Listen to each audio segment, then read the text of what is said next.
함께 기도하겠습니다. 사랑의 하나님 감사합니다. 오늘도 저희들의 영원한 왕이 되어 주시고 전능하신 왕으로서 우리의 삶을 통치하시는 하나님 아버지를 우리가 이 시간 만나기 위해 나올 수 있도록 인도하여 주셔서 하나님 감사합니다.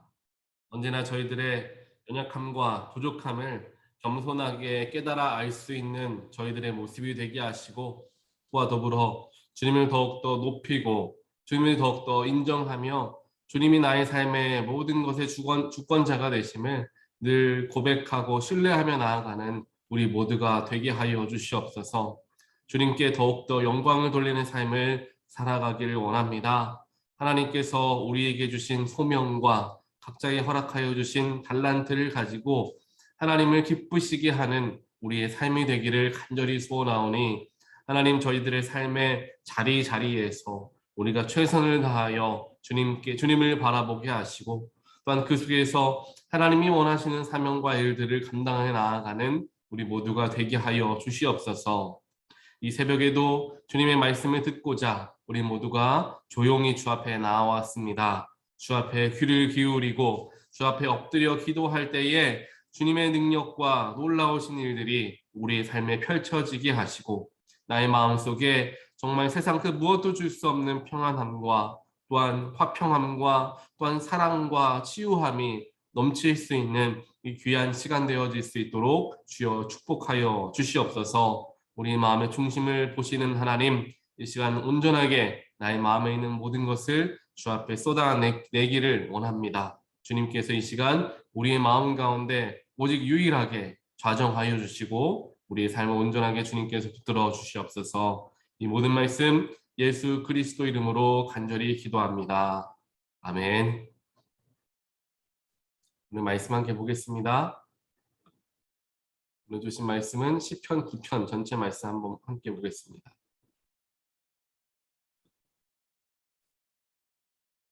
시편 9편 말씀 전체 말씀 보겠습니다. 주님, 나의 마음을 다 바쳐서 감사를 드립니다. 주님의 놀라운 행적을 쉼 없이 전파하겠습니다. 가장 높으신 주님, 내가 주님 때문에 기뻐하고 즐거워하며 주님의 이름을 노래합니다. 주님 앞에서 내 원수들은 뒤돌아서 도망쳤고 비틀비틀 넘어져서 죽었습니다. 주님은 공정하신 재판장이시기에 보좌에 앉으셔서 공정하고 정직한 판결을 나에게 내려주셨습니다. 주님께서 이방 나라들을 문책하시고 악인들을 멸하시며 그들의 이름을 영원히 지워버리셨습니다. 원수들은 영원히 자취도 없이 사라졌습니다. 주님께서 그 성읍들을 뿌리째 뽑으셨으므로 아무도 그들을 기억조차 못하게 되었습니다. 주님은 영원토록 다스리시며 심판하실 보좌를 견고히 하신다.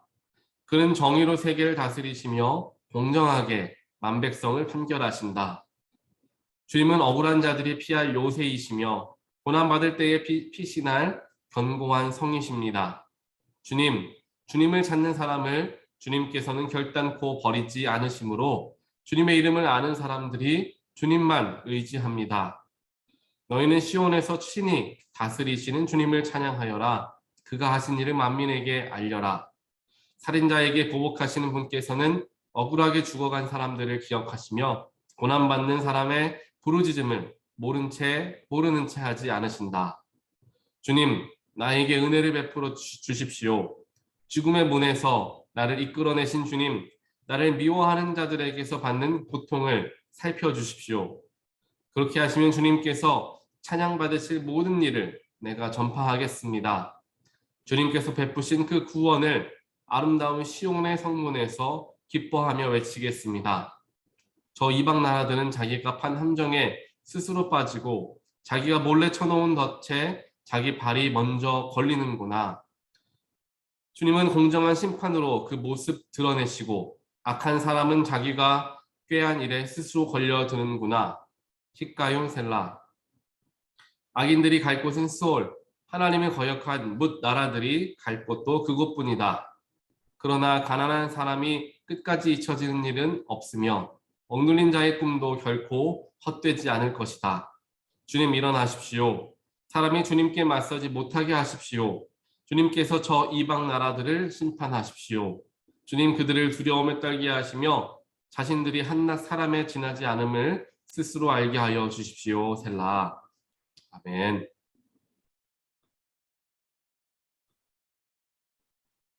오늘 우리가 함께 보는 시편 9편 말씀. 이 시편 9편 말씀은 제목에 지휘자를 따라 문라벤에 맞추어 부르는 다윗의 노래라고 기록을 하고 있습니다. 이 문라벤이라는 단어의 뜻은 이제 아들의 죽음이라는 뜻을 가지고 있는데요. 아들이 죽은 것과 같은 그러한 슬픈 마음으로 부르는 슬픈 곡조를 담아 부르는 이런 노래라는 의미를 가지고 있습니다.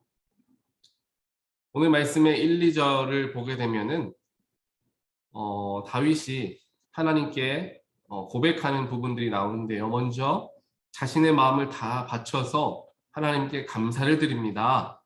주님의 놀라운 행적을 쉼없이 전파하겠습니다. 라고 1절에서 이야기하고요. 2절에서는 가장 높으신 주님을 노래하고 주님 때문에 내가 기뻐하고 주님 때문에 즐거워합니다. 라는 하나님을 찬양하는 다윗의 모습을 우리는 볼 수가 있습니다. 그렇게 오늘 말씀 1절과 2절에서 다윗이 하나님께 영광 돌린 이유, 하나님께 경배한 이유는 바로 3절에 나와 있죠. 그 이유는 바로 주님 앞에서 내 원수들은 뒤돌아서 도망쳤고 비틀비틀 넘어져서 죽었습니다. 즉 하나님께서 나의 기도를 들으시고 나의 원수들을 모두 멸하셨다. 그 귀한 하나님의 능력에 내가 하나님을 찬양하고 하나님을 감사한다 라는 다윗의 고백이 담겨져 있는 것을 우리는 보게 되는 것입니다. 여기에서 원수를 하나님께서 멸하여 주셨다. 원수들, 즉 다윗의 원수들이 다 도망치고 넘어져 죽었다라고 표현을 하고 있습니다. 다윗이 이야기한 이 원수들은 다윗의 정적들이 되겠죠. 이 말씀을 우리의 삶으로 가지고 들어왔을 때 이 원수라는 것은 결국에 우리의 삶을 붙들고 우리를 악에 빠지게 만드는, 혹은 더 나아가서 사망의 권세를 우리가 표현하는 것이 바로 이 원수라는 단어 속에 담겨져 있습니다. 그리고 이 사망의 권세인 우리의 원수가 된 이 사망의 권세를 이기게 하시고 우리가 부활에 동참케 하여 주신 예수 그리스도를 여기에서 발견할 수 있게 된다는 사실입니다. 즉 다윗이 듣게 되었던 자신의 원수들이 도망치고 자신의 원수들이 넘어져 죽었다라는 것은 무엇을 우리에게 의미하고 있느냐? 사망 권세로부터 붙잡혀 있었고 죽음의 길, 지옥으로밖에 갈 수 없었던 우리들이 그 모든 사망의 원수로부터 승리하신 예수의 은혜로 말미암아 구원을 받게 되었다. 그 원수로부터 노임받게 되었다라는 것으로 우리는 바라볼 수가 있게 되는 것입니다. 사망의 권세로부터 노임받게 된 것, 부활에 동참하게 되는 것은 어떠한 것을 의미하죠? 바로 복음을 의미합니다. 즉 오늘 다윗이 표현하고 있는 것을 예수를 통한 우리가 바라보았을 때 그 말씀은 바로 복음의 은혜를 체험한 우리들의 모습을 그 속에서 발견하게 된다는 것입니다. 즉 오늘 시편 9편의 말씀을 바라보시면서 읽으시면서 우리가 염두하며 읽으면은 훨씬 더 이해하기가 좋은 부분이 복음을 받은 자들, 사망의 권세에서 노임받은 자들, 우리의 발목을 붙들고 있었던 원수로부터 승리하게 된 우리의 삶을 바라보는 그러한 삶을 주신 예수 그리스도와 그 복음을 받은 사람들이 어떠한 모습으로 살아가는가, 또 어떻게 살아가야 하는가를 오늘 이 시편 9편에서 우리는 살펴볼 수 있습니다.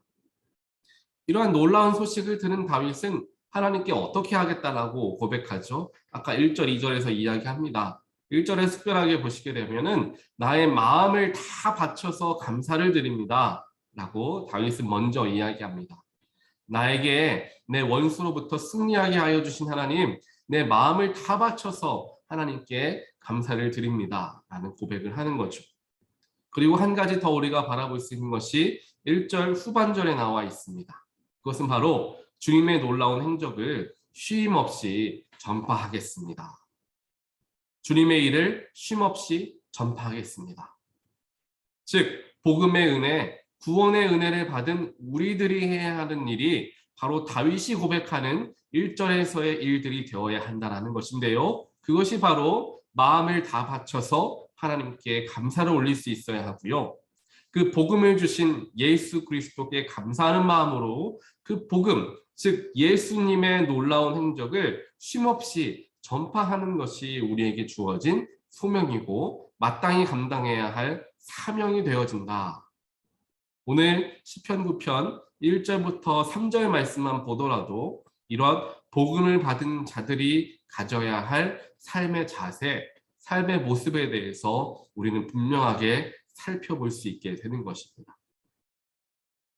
그 뒤에 이제 4절부터 보시게 되면은 하나님은 어떠한 분이신가 라는 것을 우리는 살펴볼 수가 있습니다.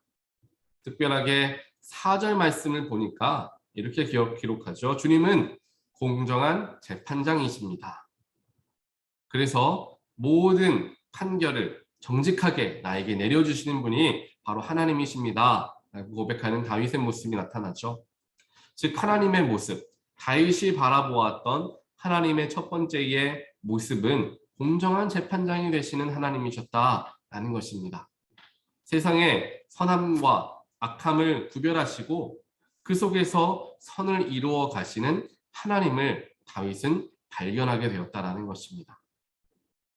우리가 우리의 삶에서도 하나님은 분명하게 선과 악을 구별하여 주시고 또한 그 속에서 선한 길로 우리를 이끄시기 위해서 날마다 새롭게 우리에게 말씀도 주시고 성령을 통하여 우리의 마음을 변화시켜 주시기도 하십니다.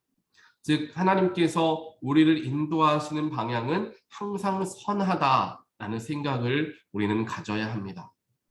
우리가 쉽게 넘어질 수 있는 부분이 어디 있냐 하면 세상을 살다 보면은 또한 우리의 삶을 바라보다 보면 항상 선한 일만이 일어나지 않는 것을 바라보게 됩니다. 세상에서도 전 세계적으로도 악한 일들이 끊임없이 일어나고 있는 것을 볼 때가 있습니다. 그 속에서 하나님은 왜 그 속에서 침묵하고 계시는가? 하나님에 대한 궁금증을 갖게 될 때도 있습니다. 또한 나의 삶이 분명히 어렵고 힘들고 고통스러운 일들이 계속돼서 반복되어지고 있는데 그 속에서 어떻게 하나님이 나의 삶을 인도하신다라고 이야기할 수 있을까라는 생각을 할 때가 있다는 사실이죠. 하지만 여기에서 분명하게 우리가 기억해야 하는 것은 하나님은 어느 상황 속에서도 그 속에서 선을 이루어 가시는 분이시다라는 것을 우리가 기억해야 합니다. 우리의 삶에서 우리가 잘못된 선택을 함을 통하여 또한 선한 일을 하지 못하고 악한 일을 반복함을 통하여서 하나님으로부터 멀어지는 상황 속에서도 하나님께서는 우리를 포기하시는 것이 아니라 그 속에서라도 하나님은 선한 길로 우리를 인도하시고자 우리를 항상 사랑의 눈으로 바라보시고 그 순간순간 가장 선한 것을 이루게 하시고자 우리를 인도하시는 분이시다라는 것을 우리는 기억해야 합니다. 성경에서도 탕자의 이야기를 보더라도 이와 마찬가지의 이야기가 기록되어져 있습니다. 탕자가 악한 일을 반복하면서 아버지를 무시하면서 가지고 있는 모든 것을 다 방탕하게 탕진하였지만 모든 악한 선택을 지속적으로 반복하였던 탕자였지만 그 속에서 하나님께서는 계속해서 그의 마음 가운데 찔림을 주시고 그의 마음 가운데 변함을 주시려고 하나님은 그와 함께 하셨던 것을 우리는 보게 됩니다. 그리고 그 어려움과 그 고통의 순간에 내가 아버지께로 돌아가면 편하게 잘 수 있을 텐데 라는 마음을 하나님께서 깨닫게 하시죠. 가장 악하고 가장 연약하고 가장 실패한 것 같은 그 순간에도 하나님은 그 속에서 선을 이루어 가시더라라는 것을 보게 된다는 것입니다. 이처럼 하나님은 우리의 삶에 또한 우리의 모든 것 가운데 공정한 재판장이 되신다 라는 사실을 우리는 항상 믿어야 한다는 것입니다. 두 번째로 다윗이 하나님을 어떻게 바라보았느냐, 9절 말씀을 보게 되면 이렇게 기록을 합니다. 주님은 억울한 자들이 피할 요새이시고 고난받을 때에 피신할 견고한 성입니다 라고 이야기하죠. 어려운 가운데 고난 속에서 우리가 피할 수 있는 든든하고도 견고한 성이 바로 하나님이시다라는 것입니다.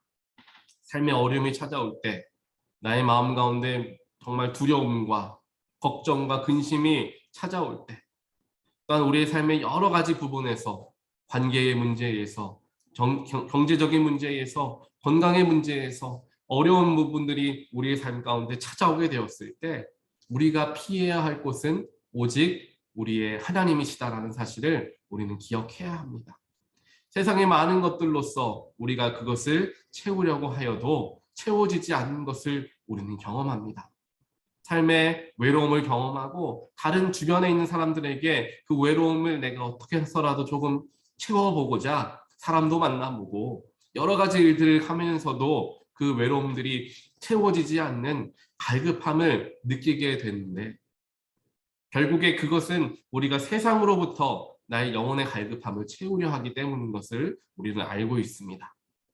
우리의 마음이 허전하고 우리의 마음이 불편하고 우리의 마음에 두려움이 찾아올 때 우리가 더욱더 의지해야 하는 것은 세상 것이 아니라 하나님께 나아가야 한다는 것, 말씀 앞에 서야 한다는 것, 기도의 자리를 사모해야 한다는 것, 우리 다들 잘 알고 있지만 잘 하지 못하는 부분이기도 한다는 것입니다. 그렇기 때문에 어느 정도는 그 속에 훈련이 필요하다라고 말씀을 드리는 이유가 여기에 있습니다. 우리가 성경 통독을 온 교우가 함께 합시다, 혼자 하지 말고 함께 합시다 라는 것의 이유도 여기에 담겨져 있습니다. 혼자 하려고 하면 알면서도 잘 하지 못하게 되는 것이 우리 연약한 사람들의 모습이기 때문에 우리가 조금은 마음의 부담을 갖고 조금은 옆에 사람들과 함께 도움을 받으면서 말씀을 듣는 것을 우리가 집중하게 되었을 때 삶의 문제 속에서 세상의 것들로부터 체험받으려는 것이 아니라 말씀 속에서 하나님의 도우심을 발견하게 된다는 것입니다.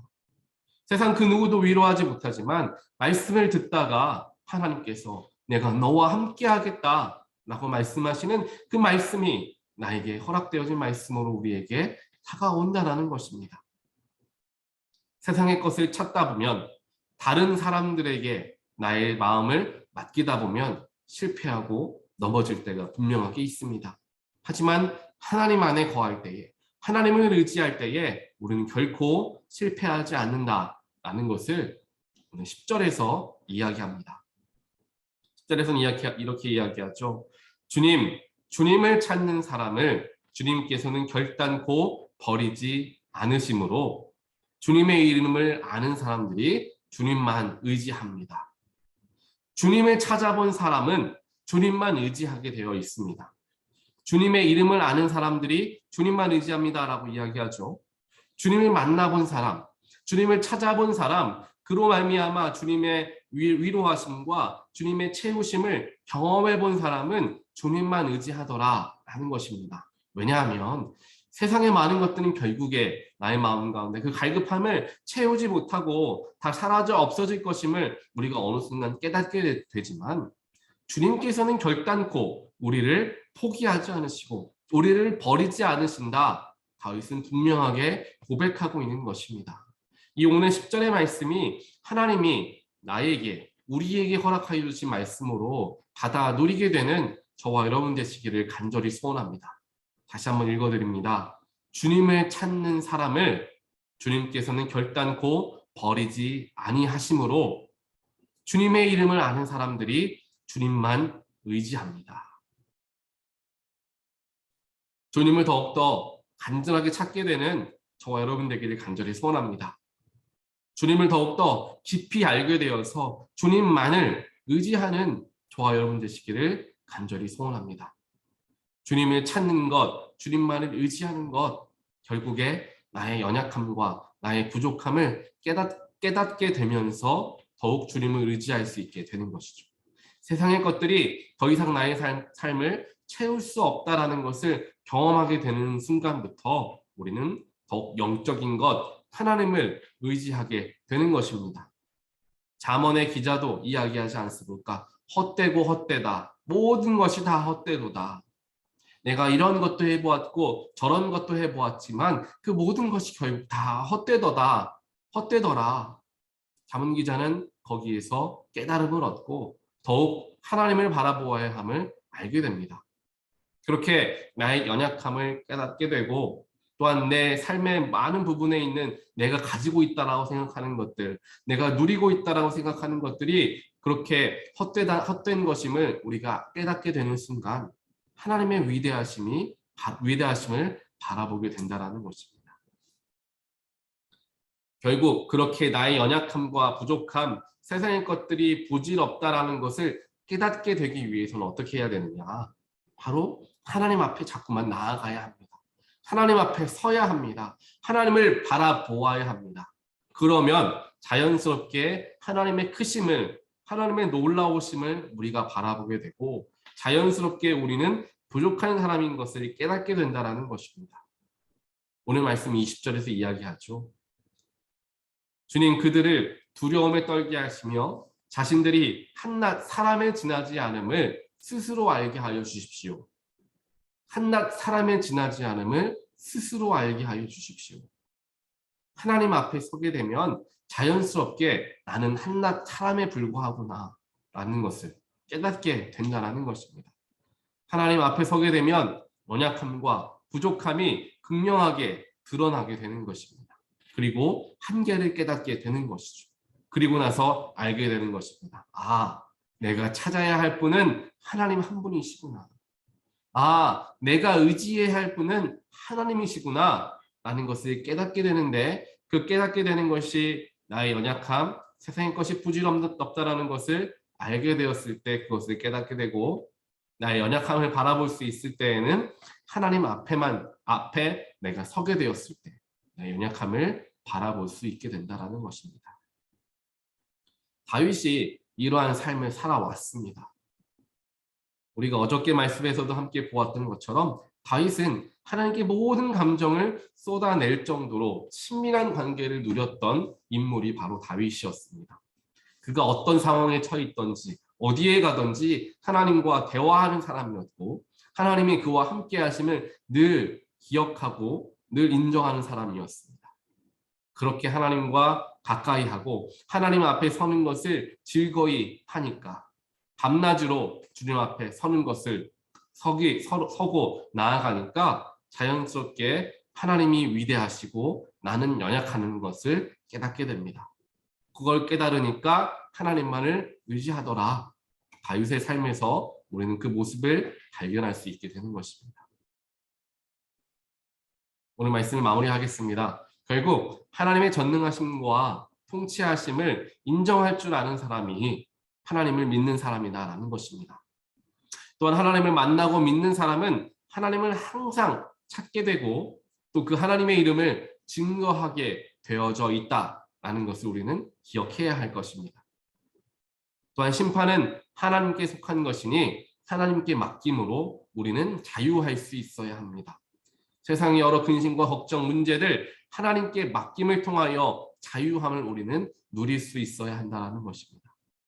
이 말씀을 우리가 오늘 잘 기억하시면서 하나님의 위대하심을 바라보고 나의 연약함을 또한 바라보며 그 속에서 그래 나는 하나님을 인정하고 또한 하나님을 더욱더 의지해야지 라는 결단함이 있는 그래서 자유함을 얻게 되는 우리 모두가 되시기를 주님의 이름으로 간절히 축원드립니다. 함께 기도하겠습니다. 전능하신 하나님, 모든 것이 되는 하나님 감사합니다.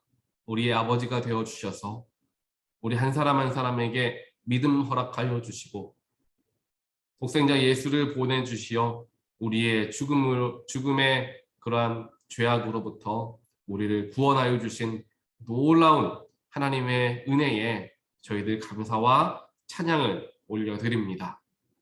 그 기쁜 소식을 널리 전할 수 있는 우리가 먼저 되게 하여 주시옵소서. 하나님 또한 우리가 날마다 하나님 앞에 선 훈련을 함을 통하여서 하나님이 얼마나 위대하신가를 바라보는 저희들이 되기를 원합니다. 또한 그 위대하신 하나님 곁에 서 있다 보니 나는 또 얼마나 연약한 자인가, 세상의 것은 또 얼마나 부질없는 것인가를 우리가 분별할 수 있도록 하나님 축복하여 주시옵소서. 그래서 내가 의지해야 할 곳, 내가 피해야 할 곳은 하나님밖에 없음을 인정하고 고백하고 주 앞으로만 나아가고자 노력하는 우리 모두가 되어질 수 있도록 하나님 인도하여 주시옵소서. 우리 공정한 재판장이 되시는 하나님, 지금 우리 마음속에 근심이 있고 문제가 있고 염려가 있으며 걱정이 있다면 이 시간 모든 것 하나님께 맡기게 하여 주시고 우리는 그 속에서 자유할 수 있도록 주여 우리의 영혼 가운데 축복하여 주시옵소서. 그래서 하나님으로 말미암아 나의 삶의 기쁨과 평안과 만족함을 누리는 하루가 되게 하시고 그를 통하여 하나님이 위대하십니다. 하나님이 놀라우십니다. 모든 권능과 권세가 하나님께 있습니다. 라는 것을 경험하고 체험하는 오늘 하루가 되어질 수 있도록 주님 역사하시고 축복하여 주시옵소서. 이 모든 말씀 예수 그리스도 이름으로 간절히 기도드리옵나이다. 아멘.